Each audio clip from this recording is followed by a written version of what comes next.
सवाल हमारे पास है स्नेहा अवस्थी का और उन्होंने पूछा है बीएचईएल के बारे में।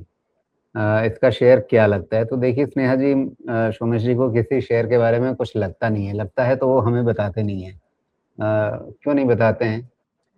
उनकी अपनी बंदिशें हैं रेगुलेशंस के हिसाब से, तो इसलिए उनको क्या लगता है वो आमतौर पे हमें बताते नहीं। क्या बताते हैं वो? आपकी समस्या जो रहती है उसको सुलझाने का तरीका वो बता सकते हैं। तो आपने अपनी समस्या सामने रखी नहीं है, तो कैसे अब सोमेश जी के लिए आप उलझन खड़ी कर दें, तो ये अच्छी बात नहीं है ना। लेकिन फिर भी चूंकि इन्होंने सवाल पूछा है तो बिना समस्या के तो कोई आदमी कुछ भी नहीं पूछता है। तो शायद उन्होंने सवाल ठीक से पूरा फ्रेम नहीं किया। हर बार हम अपने दर्शकों से यही अनुरोध करते हैं कि सवाल विस्तार से लिखें।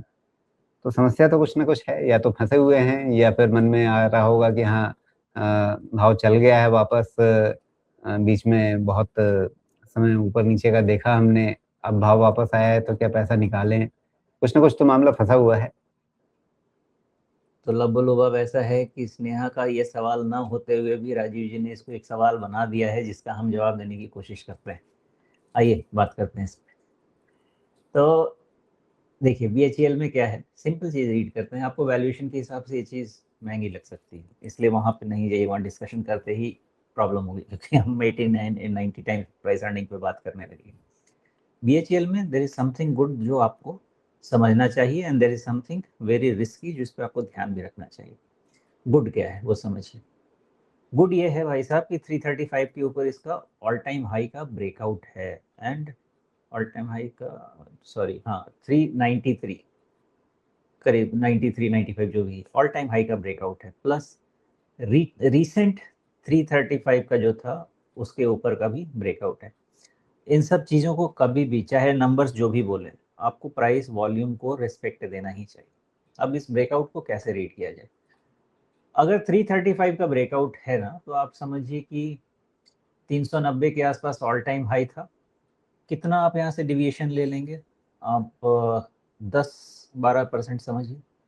तो ये चीज आपको 425 से 440 के आसपास के रेंज में ले जाके एक पैटर्न बना सकता है, और फिर आपको करेक्शन कूल ऑफ भी दे सकता है। और उस करेक्शन कूल ऑफ में आपको ये रीडिंग देनी पड़ेगी कि अब कहाँ से ये फिर से हायर टॉप बना के रिटर्न होता है, बिकॉज इसने अपना लंबा अपसाइड का रास्ता खोला हुआ है। लंबा अपसाइड होता है नहीं होता है वो तो स्टॉक जाने, कंपनी के प्रमोटर जाने कैसे उसको चलाने वाले हैं। डेटा यही बता रहा है आपको कि 335 खत्म हुआ तो 100 रुपया तो अपसाइड बनता। उस 100 रुपया के अपसाइड बनने में ये सॉरी 435, सॉरी 100 रुपये 435 का अपसाइड बनता है। 408 रुपये का क्लोज है, तो 435 रुपये के आसपास में ना ये आके फिर जो पैटर्न का रिस्क है वो आपका शुरू हो जाएगा। ओवरबॉट का रिस्क, पैटर्न का रिस्क, ये सब शुरू हो जाएगा। बट इसका स्ट्रक्चर नेगेटिव नहीं होता है। आपको क्या करना चाहिए, किताब ऐसी चीज है ना कि वो आपको कहती है कि, तो भाई किताब आपको ये कहती है कि 408 10% मतलब 40, 12 15 350 रखिए, 350 पे जाइए और आप एक कैंडल देखेंगे 4 मई का। 4 मई का कैंडल आपका ब्रेकआउट कैंडल है, ओके। उसका लो बनता है 353, तो आप 350 रख लीजिए। ये ही रिस्क मैनेजमेंट जोन होना चाहिए, क्योंकि यहाँ से हो सकता है आपका रनिंग प्रॉफिट बुकिंग शुरू हो जाए, और वो प्रॉफिट बुकिंग 350 360 के रेंज तक भी जा सकती है। लेकिन थियोरेटिकली 350 के पहले अब ये स्टॉक नेगेटिव नहीं हो सकता है। रिस्क है क्या? ओवरबॉट का बहुत बड़ा रिस्क। वो रिस्क एग्रेवेट कब होता है? 350 के नीचे क्लोजिंग होने पे। अनटिल देन ये मोमेंटम सब कुछ है आपके पास। जी, सोमेश, इसमें आपने टेक्निकल ब्रेकआउट तो देख लिया, लेकिन असल ब्रेकआउट जो मैं इसमें देख रहा हूँ वो इसके तिमाही नतीजों में आया है। मतलब जो इनकी सेल्स अटकी हुई थी 7,000 8,000 9,000 के रेंज में, वो एक झटके में सीधे 12,000 करोड़ रुपए के ऊपर इसकी तिमाही सेल्स पहुंच गई है।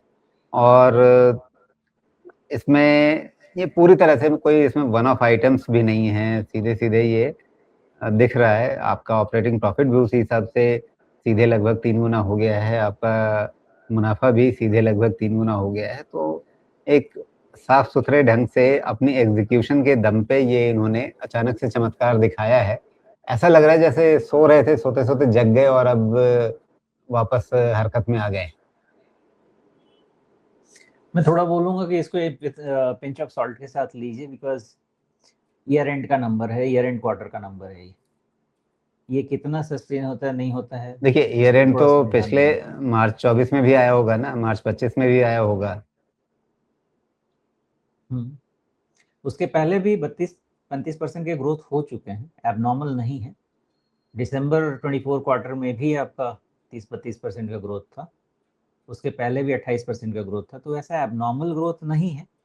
तो ठीक है, वो तिमाही वाला हिसाब छोड़ देते हैं, सालाना आंकड़े देख लेते हैं। 22-23 में इन्होंने 23,300 करोड़ के आसपास का दिखाया सेल्स, 23-24 में वही 23,800-900 करोड़ रुपए के आसपास का दिखाया। पिछले साल 24-25 में 28,000 करोड़ रुपए के आसपास का दिखाया। और इस बार इन्होंने 33,000 करोड़ रुपए के ऊपर से इन्होंने ये सालाना सेल्स दिखाई है। तो अगर ये मान लें कि हाँ ठीक है, मार्च क्वार्टर वो स्पेशल क्वार्टर हो जाता है इनके लिए, तो भी आपके पास गाड़ी आगे तो बढ़ रही है ना। बिल्कुल बढ़ रही है, उस चीज़ को तो मैं कह रहा हूँ कि गाड़ी आगे बढ़ रही है, और लेकिन एक नंबर इनके जिस पर आप बहुत ज़्यादा इनके तवज्जो देते हैं, वो सीधे-सीधे मार्जिन का है। वो मार्जिन आप देखिए 25-26 में सीधे मतलब 5% से बढ़ के 7% हो गया है। आप ये जो नंबर्स हैं ना, इसको कभी चार्ट में प्लॉट कीजिएगा, और ये जो इनके सेल्स के नंबर हैं, ये बहुत ही लंपी आएँगे। कभी 20% का ग्रोथ, तो उसके पहले नेगेटिव ग्रोथ भी दिखता है। और इसलिए मैं कह रहा हूँ कि ये पहली चीज़ की जो नंबर्स हैं उसको रिस्पेक्ट करते हैं हम, लेकिन उतना ही कॉशन भी रखना है, बिकॉज़ जब आप 90 टाइम्स पे ट्रेड कर रहे होते हैं, आपसे एक्सपेक्टेशन मुझे बहुत ज़्यादा रहेगी, और अगर क्वार्टर में एक्सपेक्टेशन खराब होता है, तो फिर पिटाई भी वैसे ही हो जाएगी।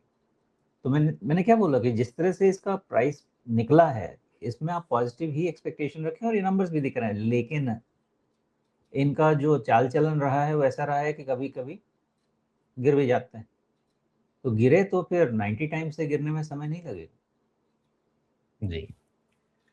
सबसे बड़ा जोखिम वही है कि वैल्यूएशन जो है, वो काफ़ी ज़्यादा जो कम से कम बीती तिमाही के आंकड़ों को शायद बहुत ज़्यादा एक्स्ट्रापोलेट कर रहा है, ये जो वैल्यूएशन का नंबर। तो इस खतरे को ज़रूर ध्यान में रखना चाहिए। तो इनका सवाल तो बहुत ऐसा था जिसमें इन्होंने कुछ ख़ास बताया नहीं था कि हाँ, ये निवेशित हैं, नया निवेश करना है।